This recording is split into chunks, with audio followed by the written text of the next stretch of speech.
আসসালামু আলাইকুম।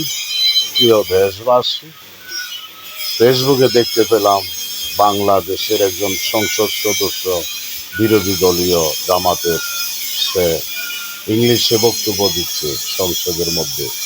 5 থেকে 6 মিনিট বা 7 মিনিট টাইম দেয়, তারা ইংলিশে বক্তব্য দিল। সে দেশের জনগণ তাদের কাছ থেকে কি চাই এসব, না বোঝার মতো বক্তব্য দেওয়ার মতো চাই? বাংলাদেশের সাধারণ জনগণ আমরা তোমাদের বক্তব্য আগামাথা কিছুই বুঝি না, ইংলিশে বক্তব্য কি আমরা বুঝবো? সাধারণ পাবলিক সংসদে গিয়ে আবল তাবল না বকে মানুষের মতন কথা বলো বাংলা ভাষায়। আর শুদ্ধ ভাষায় কথা না বলতে পারলে বাংলাদেশের আঞ্চলিক ভাষা বলো, তুমি তুমি যে এলাকার সেই এলাকার ভাষা বলো, ইংলিশে বক্তব্য না দিয়ে কেন এই নয় সই করে দেশের জনগণকে বিভ্রান্তি করছে?